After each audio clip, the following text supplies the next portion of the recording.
Herzlich willkommen zu Mein Lieblingsjahr mit Stars durch die Jahrzehnte. Achso, ich kann schon anfangen. Moment, Christine. Vorher müssen wir noch was klären. Liebe Zuschauer vor den mobilen Empfangsgeräten, wir gehen jetzt auf eine gemeinsame Zeitreise durch 6 Jahrzehnte mit 9 prominenten Gästen. Sie alle haben ein persönliches Lieblingsjahr. Ein Jahr, an das sie sich besonders gern erinnern. Und mein Vater stand oben auf dem Balkon mit Kippen so. Ein prägendes Jahr.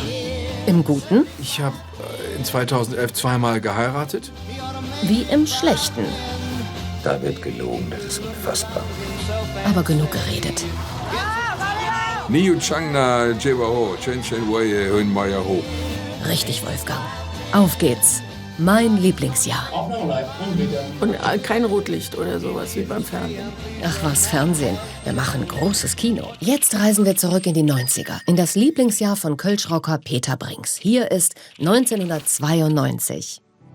Mit 14 war ich zum ersten Mal beim Lindenberg-Konzert. Ich wollte unbedingt so einen Job haben und ich bin dem Ganzen da ein Stückchen näher gekommen. Peter will unbedingt auf die große Bühne. Anfangs mit englischen Texten.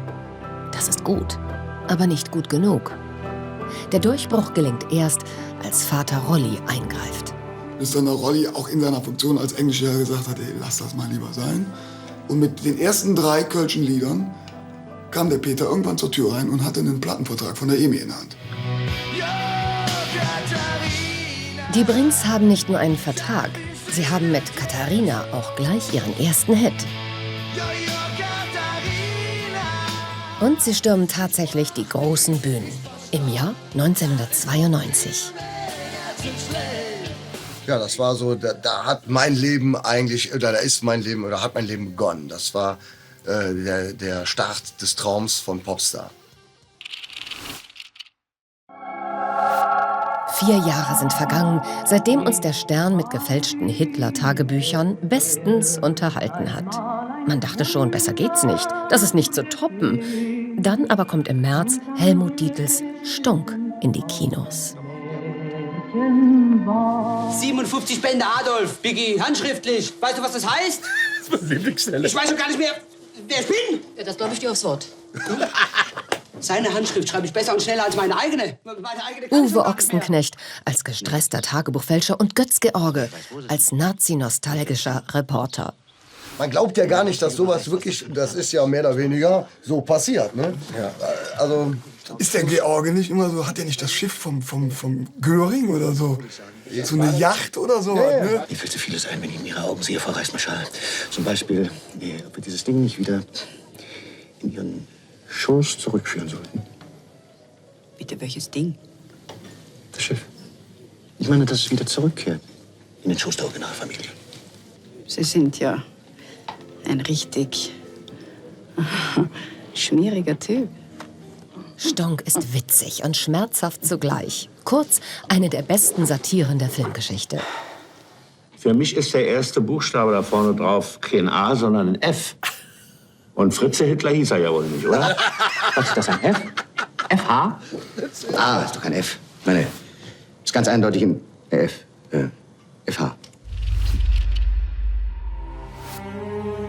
Die Super Soaker 100 ist da und revolutioniert die Bewaffnung im Kinderzimmer. Mit den Pumpguns sind Reichweiten von bis zu 15 Metern kein Problem mehr. Höchstens ein Sicherheitsproblem. So lange will der WDR nicht warten. Im Selbstversuch ballert ein Redakteur auf die anti-autoritär erzogenen Kinder eines Kollegen. Und beim NDR knallen sich Journalisten auf Kosten der Beitragszahler gegenseitig ab.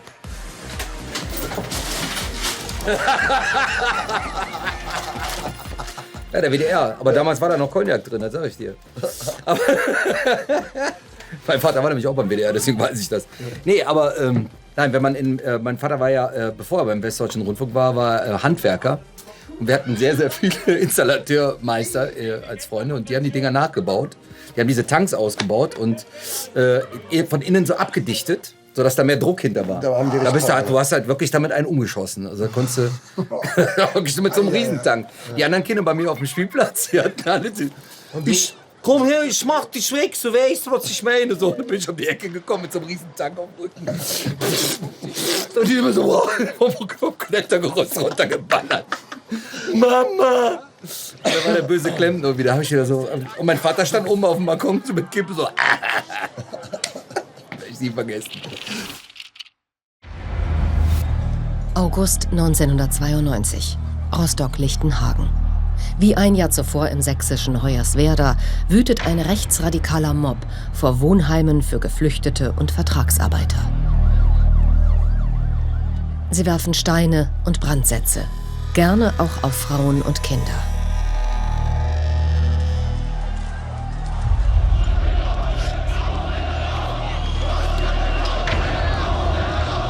Ja, und vor allen Dingen, was sich auch nicht geändert hat zu 92 bis heute ist, immer wieder, wenn man dann diese vermeintlich Rechten, diesen Mob hört, wird immer wieder gesagt, die kriegen alles, wir kriegen nichts und dieses ganze Gelaber. Also ich kann mich daran erinnern, dass Rentner in Deutschland schon Flaschen aus den Papierkörben rausgeholt hat, bevor ein einziger Flüchtling da war. Die Krawalle von Rostock-Lichtenhagen sind die schlimmsten rassistischen Ausschreitungen seit dem Zweiten Weltkrieg. Und doch ist es nur einer von vielen rechtsradikalen Übergriffen im ganzen Land.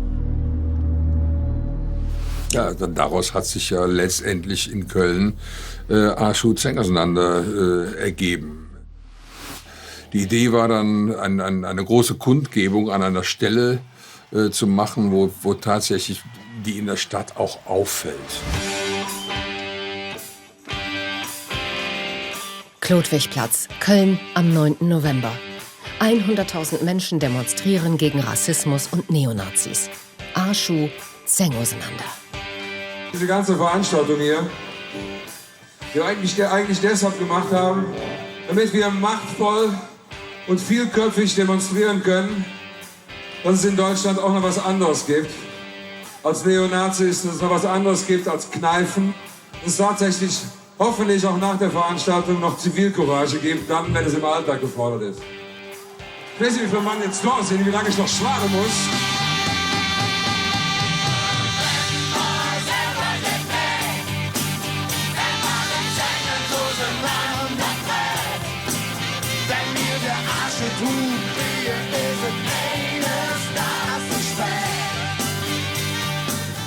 Das war ein unglaubliches Erlebnis. Und das vor allen Dingen, dass das gut gegangen ist. Wir hatten null Security. Null. Wir haben dann ein paar Tage nachher haben wir uns dann gefragt, was eigentlich diese ganzen Kleiderschränke vor der Bühne gemacht haben. Es standen Typen und dann sagte der Gerd Köster, das sind alles Jungs aus dem Sportstudio Süd von der Alteburger Straße. Und die standen jetzt nicht unbedingt im Ruf, Antifaschisten zu sein. Und die wurden dann gefragt, wieso sie dann in der ersten Reihe gestanden haben. Und dann kam wirklich diese wunderbare Antwort, ja, wenn die Junge das hey schon mache, dann muss ja auch einer aufpassen, dass nichts passiert. Toll. Sensationell.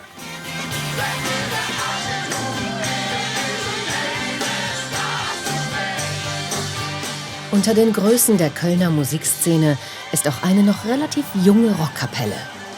Brings.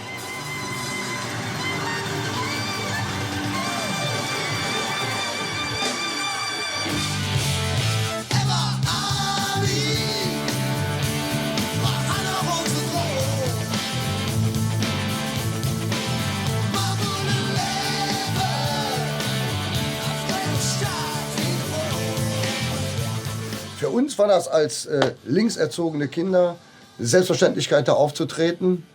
Und es war natürlich auch mit einer der größten Veranstaltungen. Wir hatten dann in den Jahren danach noch Rock am Ring oder sowas gespielt, was ähnlich groß war. Aber das war für uns, aber das hatte damit mit Rockmusik in Anführungsstrichen ja erstmal gar nichts zu tun. Da ging es um die Sache und es war ein Knaller, dass so viele Menschen in der Stadt zusammengekommen sind für diesen Anlass. Wahnsinn.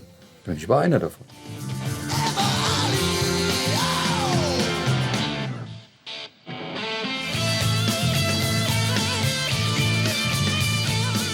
Da hatten wir eine alte Mülltonne umgebaut, eine Mülltonne. Und wenn man die aufgeklappt hat, sieht man ja, da kam da so eine Nazi-Figur raus. Und die habe ich auch wieder in diese Mülltonne reingekloppt und dann zugemacht zum Schluss.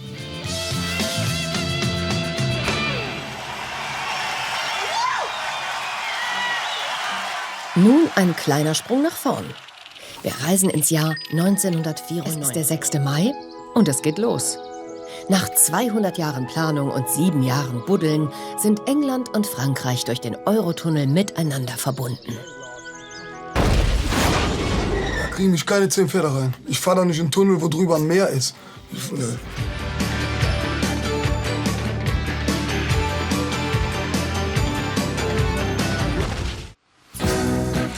Na endlich. Es gibt einen neuen Typ, emanzipierte Frau. Oben Rock oder Kleid, unten voll die fetten Boobs. Girlies, die neuen Frauen und Mädchen. Die Dani. Schönheit und Intelligenz. Oh mein Gott. Für sie keine Gegensätze. Ja, das erste Girlie war doch eigentlich Susi Quattro, oder nicht? Das war das einzige wirklich wahre Girlie auf der Welt. Das dreckige Lachen jetzt dazwischen von euch beiden, ey. Ich muss das mal sagen, wenn man zwischen den beiden sitzt und das Stereo hört, dieses das ist so, weißt du, so. Beide wirklich so. Er ein bisschen so. Und er so. Ich finde ja immer, mich beschäftigt ja eher der Beitrag. Es ist sowieso immer mit einer Bewegung dann vorbei, wenn, Entschuldigung, wenn ich das so krass sagen muss, wenn so öffentlich-rechtlich darüber einen Bericht machen. Die neue Weiblichkeit, man sieht, sie nennen sich Mandy, Candy und Dandy. Katechismus. Dann weiß ich nicht, dann ist schon vorbei, weil das ist so schlimm. Boah, das ist jetzt aber unfair. So sind wir gar nicht, wir öffentlich-rechtlichen Katechisten.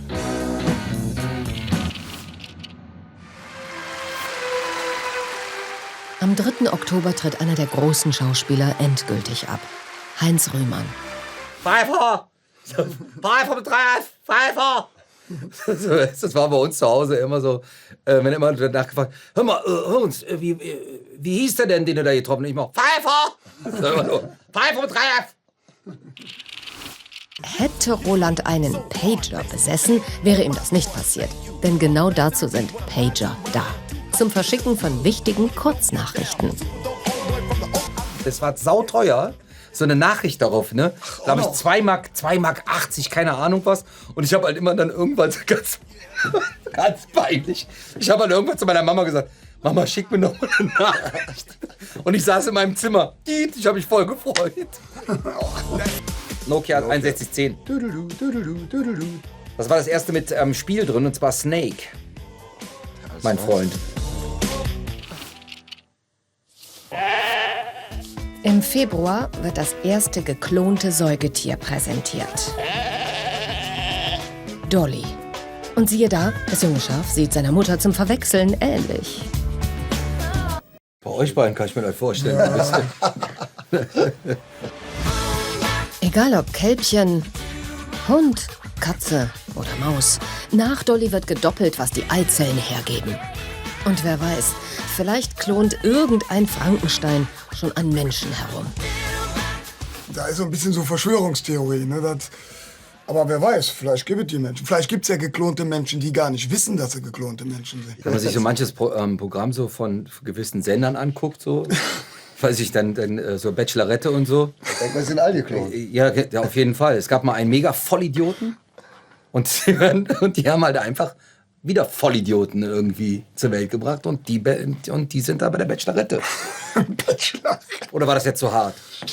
Nö, aber zurück zum Thema. Fängt ja super an. Deshalb ist 1997 auch Martin Klempners Lieblingsjahr. Ey, Taifun, hörst du bitte damit auf? Ey, der Korb war teuer, du Otto.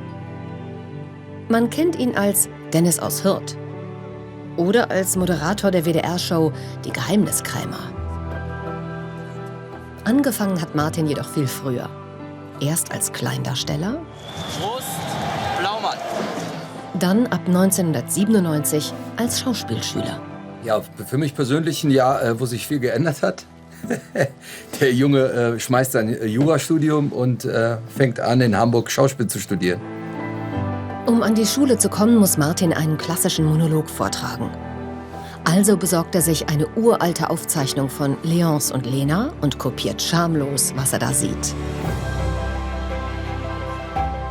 Und ich weiß nicht, wie Monika Bleibtreu da saß und sagt, ich weiß nicht genau, was du das spielst, aber es ist irgendwie gut, aber auch verrückt.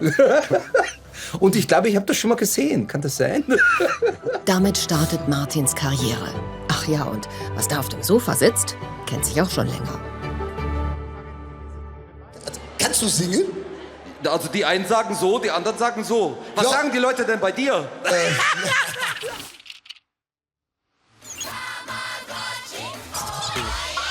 12. Mai und alles ist anders. Ab sofort spielt das Spielzeug mit dem Kind. Das Tamagotchi-Ei ist da. Aber ich habe irgendwie ein bisschen Glück gehabt. Meine Kinder waren, Computer hat die nicht interessiert. Kann auch von mir kommen. Ich hat's auch nicht. Die hatten einen Holz-Tamagotchi. Einfach nur so ein Holzei. Ja, genau. Weißt du?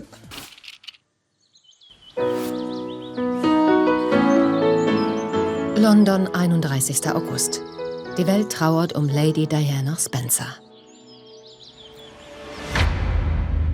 Einen Tag zuvor in Paris. Auf der Flucht vor Paparazzi verunglücken Lady Diana, ihr Begleiter Dodi Al-Fayed und der Fahrer des Wagens. Das ist krass, ne? Das ist so ein Tag, da weiß man eigentlich immer, wo man an dem Tag war. Komischerweise, wir haben die Tage schon mal darüber geredet, genau über die Lady, da hast du dasselbe gesagt, dass du wusstest, wo du warst, als das passiert ist. Echt? Jetzt mal ohne Flachs, da haben wir drüber geredet? Da haben wir im Proberaum die Tage Selbst das, drüber geredet. da, siehst du, an sowas erinnere ich mich dann nicht. Tattoos, muss ich aus meiner heutigen Sicht sehen, ist ja immer so was, was mit einer gewissen Zeit zu tun hat. Ich würde das, glaube ich, heute nicht mehr tun. Aber wenn wir dann mal alle im Altersheim sind, dann ist halt die Muschi gepierst und alles sind tätowiert, das wird ganz normal sein. Hast du das auch gerade, dass du denkst, hat er das wirklich gesagt gerade? Hat er jetzt Uschi gesagt? Habe ich jetzt was Falsches gesagt? Nein, du hast hier was sehr Bildhaftes gesagt. Und wir haben das jetzt vor Augen. Und das ist schön. Kriegen den ganzen Tag nicht aus dem Kopf. Fehlt nur noch der zweite Kölschrocker, der Stefan Brinks, und sein Lieblingsjahr 1982. 1982 war für mich das Jahr, da bin ich mit der Schule fertig geworden. Ich war auf einer Realschule, da war dann die 10 vorbei und bin dann in dem Sommer in die Lehre gegangen. Das war wirklich ganz wichtig, weil da hieß es dann endlich ein bisschen Kohle kriegen, auch für die Arbeit und so. Und vor allen Dingen waren wir das erste Mal auf einem wirklich großen Konzert im Stadion, damals auf der Rolling Stones Tour. Und das war auch ein einschneidendes Erlebnis. Das bemerkenswerte Neuigkeit, sein Zubehör mit sich führt. Das war sowas wie der Porsche damals, ne? Ja. Darf ich Porsche sagen? Es gibt natürlich auch noch andere Sachen, wie Maserati und so, ne? Ja, weiß ich noch. Sensation. Aber hier, guck mal, elektrische Zahnbürste kommt auch, ne? Die ist aber groß. Super schlank und aufladbar. Doch, das war auf jeden Fall, würde ich auch bis heute sagen, das ist für Menschen, die sich ein Kind wünschen und das nicht klappt, ist das wirklich eine Befreiung auch, ne? Das hat ja mit künstlich erzeugtem Leben oder manipuliertem Leben gar nichts zu tun. Es ist ja wirklich eine Hilfe, um an den Punkt der Schwangerschaft zu kommen. Zum Beispiel, wie Jane Fonda eine neue Einnahmequelle entdeckt. ADHS-Hüpfen in quietschbunten Klamotten. Juhu! Wie? Hast du mitgehüpft? Nee, aber Jane Fonda, sorry. Da geht's Die Barbarella. Oh, die hat aber einen Schnäuz, die hat aber einen Darmbart gehabt. Guck dir das mal an, was die den Schnäuz hat. Fokuhila gab es bei uns auch. Wow, ich war mal klar. Papa eine Zeit lang. Nee. Doch, da hatte ich so ein Mädel. Erzähl keinen. Doch, ich hatte ein Mädel, die stand nur auf Papa. Und was sagen wir Kölle, wer Papa will, muss freundlich sein. Also war ich Papa, Ende. Ne, so kommt das halt. Finde ich jetzt gar nicht so lustig. Ich weiß gar nicht, was da so lustig dran ist. Ich kann mir vorstellen, wie er immer von der Tür so, jetzt lass mich in so rein und so. Nee. Kinder gibt es auch schon, verschiedene sogar. Manche halten sich, wie ihre Vorfahren, meist im Freien auf. Und für die ist das BMX-Rad der allerletzte Schrei. Ey, ich könnte einer von denen gewesen sein, die du gerade siehst. Ich war wirklich auf der Kölner Domplatte. Das Problem war nur, die hatten alle coole Räder. Aber pass auf, mein Papa hat es gut gemeint. Mein Papa hat es gut gemeint. Ja. Ich habe einen BMX 2000. Für alle, die jetzt wissen, was ich meine. In Rot mit gelben Schutzdingern drauf. BMX 2000 gab es bei Karstadt. Kann man ja heute ruhig sagen. Ja? Und das, pass auf, das hat aber Schutzbleche gehabt. Und, ja, ohne Scheiß, so Schutzbleche und so Katzenaugen. Mein Vater hat gesagt, nur wenn du das drauf lässt, darfst du damit fahren. Und damit kam ich auf die Domplatte. Alle habe ich aus. Ja, die fanden das wirklich cool. Und direkt wieder raus. Der kommt dann so angesprungen und schritt die alle und so. Das finde ich ganz toll mit dem. Ich würde sagen, pädagogisch wertvoll, auf jeden Fall. Fisch ganz toll, du weißt, was ich meine. Nimm das Schwert. Nimm das Schwert und mach den Platz, du weißt, was ich meine. Vielen Dank. Finde ich sehr, sehr gut. Dankeschön. Dankeschön. Vielen Dank. Geil. Vielen Dank. Tschüss. Dankeschön. Martin, die Sachen bleiben hier. Die Sendung ist zu Ende. Ja, ich tu's zurück. In the year 35, ain't gonna need to tell the truth, tell no lies. Everything you think, do, and say